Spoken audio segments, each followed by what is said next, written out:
Tamil Nadu government Telugu Telugu medium వచ్చేసి తమిళనాడు గవర్నమెంట్ది. పరిసర విజ్ఞానము 2వ తరగతి గురించి మనం తెలుసుకోబోతున్నాము. పరిసర విజ్ఞానం అంటే మీకు తెలుసు, సైన్స్ గురించి మనము తెలుసుకోబోతున్నాము. టర్మ్ 1లో ఫస్ట్ లెసన్ ఏంటనేది చూద్దాము. వృక్షములు, మొక్కలు, తీగలు.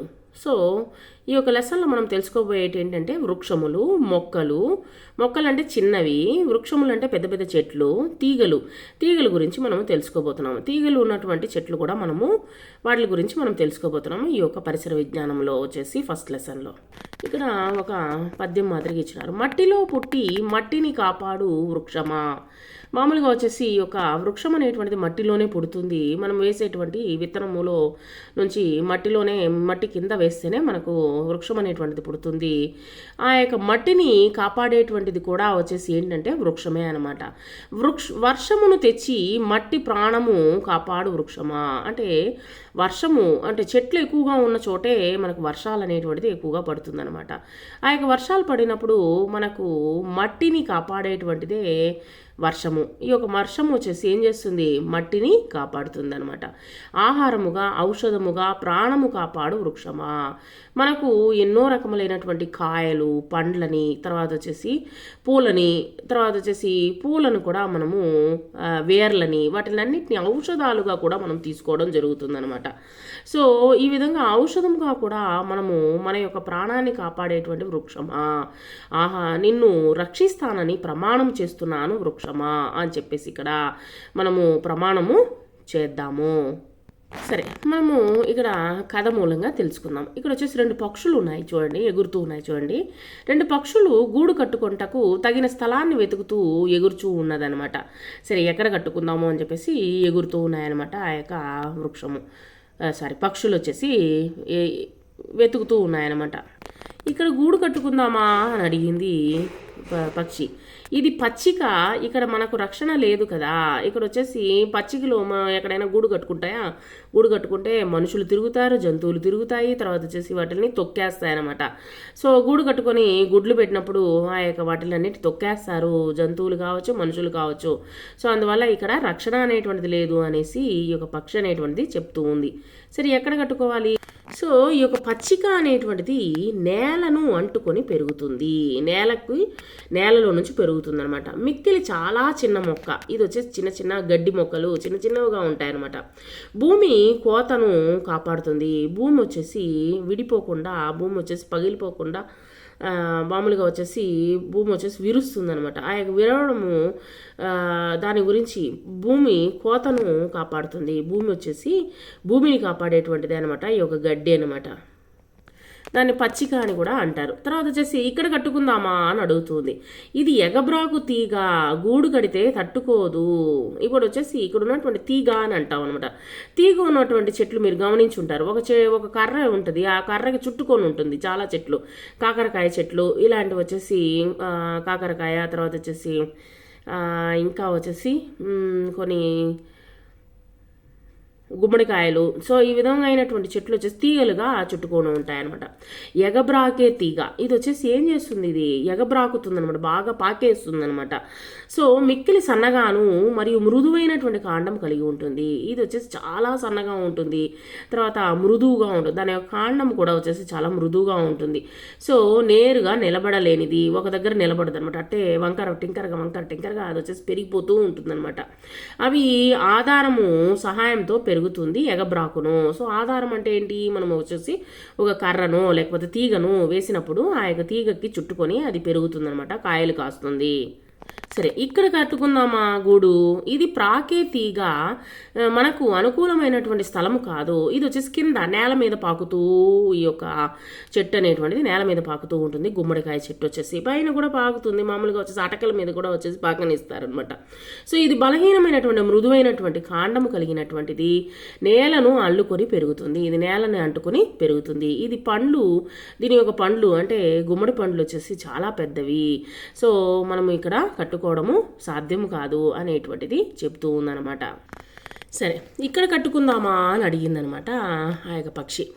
ఇది మొక్క చాలా కాలము జీవించదు, ఇది చాలా చిన్న మొక్క, కొన్ని రోజుల వరకే ఇది జీవిస్తుంది. ఇప్పుడు చూడండి వచ్చేసి బెండకాయ, తర్వాత గోంగూర, ఇవన్నీ వచ్చేసి చాలా చిన్న మొక్కలుగా పెరుగుతాయి, తొందరగా ఏమైపోతుంది వాటిని అవి కాలము జీవించదు, ఎక్కువ కాలం జీవించదు, చిన్నదిగా ఉంటుంది, కాండము మృదువుగా ఉంటుంది మరియు బలహీనంగా ఉంటుంది, మిక్కిలి తక్కువ కాలము జీవిస్తుంది, మిక్కిలి తక్కువ కాలమే ఉంటుందన్నమాట ఈ యొక్క మొక్కలు. ఇక్కడైనా కట్టుకుందామా అని అడుగుతుంది. దీన్ని పొదరు అని అంటారు. ఇది పొదరు, ఇక్కడ పాములు వస్తాయి, ఇది మన ప్రాణమునికే అపాయకరము. చూడండి ఇక్కడ రాళ్ళు ఉన్నాయి, రాళ్ళు పైన వచ్చేసి కొన్ని మొక్కలు ఉన్నాయన్నమాట. ఈ యొక్క పొదలు అని అంటారు. ఈ యొక్క పొదల్లో వచ్చేసి మనం గూడు కట్టుకుందామంటే పొదల్లో గూడు కట్టుకోలేము, ఎక్కువ పాములు ఉంటాయి అనమాట. ఆ యొక్క చెట్ల కింద పాములు ఉంటాయి. ఈ యొక్క పొదలు వచ్చేసి ఏ విధంగా ఉంటాయంటే మొక్కల కన్నా పొట్టిగా ఉండి పొదరులుగా కనిపిస్తాయి, అంటే గుబురు గుబురుగా కనిపిస్తాయి అన్నమాట. సో కాండము కొంచెము కఠినముగా ఉంటుంది, దాన్ని లాగడం కూడా, దాన్ని తెంపేద్దామన్నా కానీ అది గట్టిగా ఉంటుంది అనమాట, దాన్ని తీయలేమన్నమాట. శాఖలు పెరిగి భూమికి ఆనుకొని ఉంటాయి, ఇవన్నీ వచ్చేసి భూమికి ఆనుకొని ఉంటాయి, అనేక సంవత్సరాలు జీవిస్తాయి. అందుకనే వచ్చేసి ఆ యొక్క పొదల్లో ఎవరు ఎక్కువ ఉంటారు, మామూలుగా పాములు ఉంటాయన్నమాట, ఎక్కువగా చీమలు పాములు ఎక్కువగా ఉంటాయన్నమాట. ఇక్కడ కట్టుకోవచ్చునే అనేసి చెప్తుంది. ఇది వృక్షము, ఇక్కడ కట్టుకుందామా, మనకు భయమే లేదు అని చెప్పేసి ఇక్కడ చెప్తూ ఉందన్నమాట. వృక్షము ఇది పొడవుగా పెరుగును, దీని కాండము బలముగాను, తర్వాత వచ్చేసి మరియు చేవదేరి ఉండును, తర్వాత దీనికి శాఖలు కలవు, దీనికి వచ్చేసి బ్రాంచెస్ అనేటువంటిది ఉంటాయి, అనేక సంవత్సరాలు జీవిస్తుంది. ఈ యొక్క చెట్టు అనేటువంటిది అనేక సంవత్సరాలు ఉంటుంది కాబట్టి దీనిపైన మనము ఈ యొక్క గూడుని కట్టుకుందాము. తర్వాత వచ్చేసి సరే గూడు కట్టుటకు ప్రారంభిద్దామా అని చెప్పేసి ఇవి రెండు వచ్చేసి మాట్లాడుకొని గూడు కట్టుకుంటూ ఉన్నాయి. సరైనటువంటి స్థలమును కనుగొన్నామే. తర్వాత వచ్చేసి ఇక్కడ ఒక క్వశ్చన్ అడిగారు, ఇక్కడ ఒక క్వశ్చన్ ఇవ్వడం జరిగింది. పక్షులు గూడు కట్టుకుంటకు ఏ రకముల మొక్కలను చూసినవి, వాటిని వచ్చేసి వరుసగా రాయండి. మనం వచ్చేసి రాద్దాము. తర్వాత మొక్క భాగములను తెలుసుకుందాము. వీటిని ఏమంటారు, ఆకు అని అంటారు. తర్వాత ఇక్కడ చూడండి పువ్వులు, పసుపు పువ్వులు, టొమాటో చెట్టు లాగుంది ఇది. తర్వాత కాయలు, తర్వాత పచ్చికాయలు, తర్వాత పండ్లు అనమాట, టొమాటో పండ్లు. ఇక్కడ చూడండి వచ్చేసి టొమాటో చెట్టును గురించి మనకు వర్ణించడం జరిగింది. కాండము, దాన్ని ఏమంటారు, కాండము అంటారు. అటువంటి దాన్ని వేరు అని అంటారు. మీ పరిసరాల్లో మీరు చూసినటువంటి మొక్కల పేర్లు చెప్పగలరా? ఏ మొక్క నందు పువ్వు పెద్దదిగా ఉండెను, ఏ మొక్క యందు కాండము మిక్కిలి చిన్నదిగా ఉండెను, ఏ మొక్క నందు ఆకులు వెడల్పుగా ఉండెను, అవి అన్ని మొక్కలను వేర్లు భూమి నందు స్థిరపడుచున్నవి, దీనిని గురించి తెలుసుకున్నారా అనేటువంటిది మీరు గమనించండి. వేరు, కాండము, ఆకు, పువ్వు, కాయ, పండు అను భాగములు మొక్కలలో ఉండును అనేటువంటిది మనం తెలుసుకున్నాం అనమాట. ఏమేమి ఉంటాయి, వేరు ఉంటుంది, తర్వాత వచ్చేసి వేరు, తర్వాత కాండము తర్వాత ఆ యొక్క చెట్లకు వచ్చేసి ఆకుల మధ్యలో వచ్చేసి పువ్వులు అవి వచ్చేసి కాయలుగా మారుతాయి, కాయలు వచ్చేసి పండ్లుగా మారుతుంది అనమాట. సో ఆ భాగములు వచ్చేసి మొక్కల్లో ఉంటుంది. ఇక్కడ చూడండి, కనుగొనండి చూద్దాము. చిలుక ఎక్కడ కూర్చొని ఉంది, పాము ఎచ్చట నుండి వస్తున్నది, కింద పాము ఎక్కడి నుంచి వస్తుంది. తర్వాత మిడత దేనిపైన కూర్చుని ఉన్నది, సో ఈ విధంగా తొండ దేనిపై ఎగబ్రాకుతున్నది, ఇది తొండ. ఇక్కడ చూడండి మిడత దేనిపైన కూర్చొని ఉంది. తర్వాత సీతాకోక చిలుక తేనెను త్రాగుటకు ఎటువైపు వెళ్ళుచున్నది, ఎక్కడ ఉన్నది చూడండి సీతాకోక చిలుక. తర్వాత మొక్కలో ఏ భాగము మీద చీమలు బారులు తీయుచున్నది. మామూలుగా చెట్లను వచ్చేసి చీమలు తినేస్తాయి అన్నమాట. సో వాటికి వచ్చేసి మందులు వేయాలి. సో వేప నూనె వీటిని వచ్చేసి నీళ్ళల్లో కలిపి వాటిని వచ్చి పిచకారీ చేయాలన్నమాట. సో లేకపోతే ఈ యొక్క చీమలు, తర్వాత ఎలుకలు, తర్వాత వచ్చేసి పురుగులు, మిడతలు ఇవన్నీ తినేస్తాయి అన్నమాట చెట్లని. సో మనం పరిరక్షిస్తూనే ఉండాలి, ఆ యొక్క చెట్లని కాపాడుతూనే ఉండాలి. సో ఈ విధంగా వీటిని వచ్చేసి మనము క్వశ్చన్ అండ్ ఆన్సర్స్ తయారు చేద్దాము. ఇక్కడ వచ్చేసి మామిడి చెట్టు వచ్చేసి వృక్షం అనమాట. తర్వాత రోజా వచ్చేసి మనకు మొక్క, తర్వాత కొబ్బరి చెట్టు, పచ్చిక, తర్వాత వచ్చేసి ఇక్కడ అరటి చెట్టు, తర్వాత తులసి మొక్క అని అంటారు.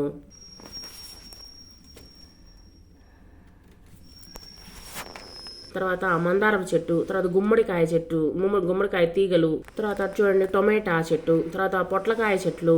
పొట్లకాయలు వచ్చేసి తీగలు కట్టి వాటిని వచ్చేసి ఏలాడదీస్తారు. తర్వాత వంకాయ మొక్క, తర్వాత వచ్చేసి సూర్యకాంతి. సో ఈ విధమైనటువంటి చెట్ల లేక మొక్కల లేకపోతే వచ్చేసి తీగల అనేటువంటి పొదల ఏంటనేది మనము తర్వాత నోట్స్ రాసేటప్పుడు మనం చూద్దాము. గీతను గీచి జతపరుద్దామా. ఇక్కడ చూడండి, సీతాకాయ చిలుకలు ఎగిరి నా మీద నా చుట్టూ తిరుగుతాయి. ఇక్కడ పువ్వుల పైన తిరుగుతాయి. మొక్క పైభాగమును స్థిరీకరింపబడి చేస్తాను. నీటిని పీల్చుకునేదాను. ఎవరు నీటిని పీల్చుకునేది? వేరు అనమాట. చూడండి, వేరుకి మీరు జత చేయాలి. తర్వాత ఆకులు పుష్పములను మోస్తాను. కాండము పైన చూడండి, ఆకులు పుష్పాలని పువ్వుల్ని మోస్తాను. పచ్చని రంగులో ఉంటాను. ఎవరు? ఆకు అనమాట. తీయని రుచిని కలిగి ఉంటాను. ఇక్కడ వచ్చేసి పుచ్చకాయ. సో ఈ విధంగా మీరు వీటిని వచ్చేసి మీరు గుర్తించి జతపరచండి. ఇక్కడ వచ్చేసి మొక్కల్లో కనబడు రంగుల భాగముల పేర్లను రాసేద్దాము. వీటిని వేసి మనము చక్కగా మనం వచ్చేసి వీటికి రంగులు వేసి ఏంటనేది మనము గుర్తిద్దాము తర్వాత. ఇక్కడ చూడండి, క్రింద ఇవ్వబడినటువంటి మొక్కలను వాటి ఎత్తును బట్టి క్రమపరిచి వ్రాసేద్దామా. ఇక్కడ చూడండి వచ్చేసి ఈ యొక్క బొమ్మల్ని చూసి వాటిని ఏంటి అనేది మనము తర్వాత నోట్స్ రాసేటప్పుడు చూద్దాము. మీరు గమనించి ఉన్నట్లయితే ఆకులను తోరణాలుగా చేస్తాము. ఇప్పుడు వచ్చేసి మనము ఈ యొక్క మామిడి ఆకులు ఉంటాయి. ఆ మామిడి ఆకులను వచ్చేసి తోరణాలుగా కడతాం అనమాట. ఇంట్లో శుభకార్యానికి మనం తోరణాలుగా కడతాం అనమాట. వివిధ రకములైనటువంటి మొక్కల్లోని ఆకులను సేకరించుకొని రమ్ము, వాటిని తోరణంగా కట్టి తరగతి గదిలో వేలాడదీయము. సో ఈ విధంగా వచ్చేసి మీరు తోరణాలుగా కూడా ఆకులను వచ్చేసి కట్టి వేలాడదీయవచ్చు అనమాట. చక్కగా ఉంటుంది. స్క్రాప్ బుక్ అనేటువంటిది ఒక బుక్ని తయారు చేసి మామూలుగా వచ్చేసి మనకు రఫ్ నోట్ ఉంటుంది. ఆ యొక్క రఫ్ నోట్లో వార్తాపత్రికలు మరియు మ్యాగజైన్ల నుండి వృక్షములు, మొక్కలు, ఎగబాకే తీగల పుష్పములు, పటాలను వచ్చేసి ఆల్బమ్ తయారు చేయాలి. లేకపోతే కట్ చేసి వాటిని అతికించండి. లేదా మీరు చక్కగా మీకు తెలిసినటువంటి డిజైన్ ఏమైనా ఉంటే డిజైన్ మీరే వేయండి. ఇక్కడ చూడండి, మీరు ప్రాజెక్ట్ ఏంటంటే మీ యొక్క చేతులను వచ్చేసి రంగులు దాంట్లో పెట్టి దాన్ని వచ్చేసి ఈ యొక్క చెట్టు మాదిరిగా తయారు చేసి మనము మన చేతులను తడిపి ఈ చెట్టును తయారు చేద్దామా. ఒక పెద్ద చార్టులో మనము తయారు చేయొచ్చు అనమాట. ఇక్కడ చూడండి, విషయాలను సేకరించి వర్గీకరించదమ్మా. మీ పరిసరాల్లో గల ఔషధ మొక్కలను గుర్తించి వాటి వృక్షములు, మొక్కలు మరియు ఎగబాకే తీగలుగా వర్గీకరించి వ్రాయండి. సో మొక్క పేరేంటి, తర్వాత మొక్క రకం ఏంటి అనేటువంటి మనం చూద్దాము. ఈ విధంగా 6 ఇచ్చినారు. 6 వాటి గురించి మనం రాద్దాము. మనకు ఒక మామిడి టెంకను ఇవ్వడం జరిగింది. ఈ విత్తనము నుండి ఏ చెట్టు పెరుగుతుంది చెప్పండి. విత్తనముల మొలకెత్తుటకు ఏ అంశములు కావాలను? విత్తనము ఈ యొక్క టెంకను కానీ నాటినట్లయితే మనకు మామిడి చెట్టు అనేటువంటిది వస్తుందన్నమాట. సో మామిడి చెట్టు అనేటువంటి మొలుస్తుంది. Thank you very much.